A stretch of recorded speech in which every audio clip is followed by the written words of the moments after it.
the families knew each other, but they came out here and they stayed in Tennessee. And he was a Southern gentleman. Yes, he was. He wasn't like. I've got a book about the original Clay Allison. He wasn't a bad man. No. He did have a Tennessee temper. Yeah. He did not like to be messed with. And he had a drunk temper too. He liked to drink. Yeah, he didn't like to be messed with when he was drinking. Well, the story about him that I liked was there was a lady whose husband was working for Lucian Maxwell, and he was like a general manager or whatever in the ranch area, and there was like all kinds of people being concerned about he was having illegalities and all that type of thing. Well, his wife's mother apparently was from the north or something, but she was very vocal, and she was like, I'm going to send letters, I'm going to do this and that and the other. So they were sending, she wrote this big long letter, and she took it to the post office, and she was going to send it to somebody, and she was going to get some people's eyes opened and all this, And her daughter, who was married to the general manager, was like, no, Mama, we've got enough trouble going on around here. Please, back it off, And Mama wouldn't listen. She went on down to the post office and mailed her letter.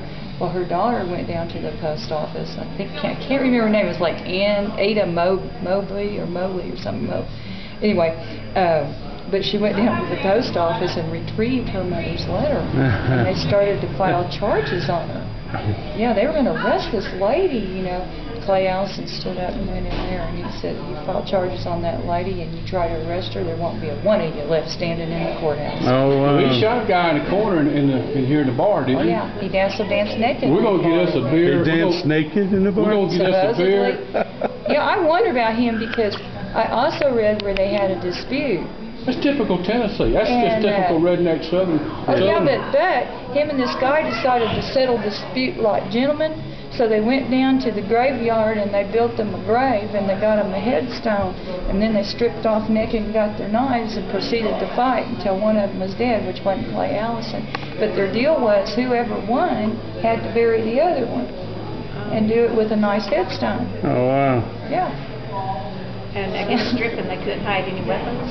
I guess. I'm thinking about moving out here. I do cowboy reenacting. I do the cowboy shoots with the real 45s. I belong to SAS. Oh, I'm yeah. thinking about moving. Oh, yeah, you'd enjoy it. I mean, I used to do reenactments. You did?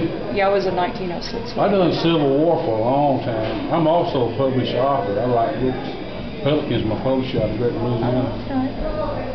I'm a history major, so I'm just always pulling. Tell him where the spookiest place is. Yeah, I want to go video with him. Room 18. Room 18, is that upstairs or downstairs? Upstairs. Okay. We generally don't let people go upstairs.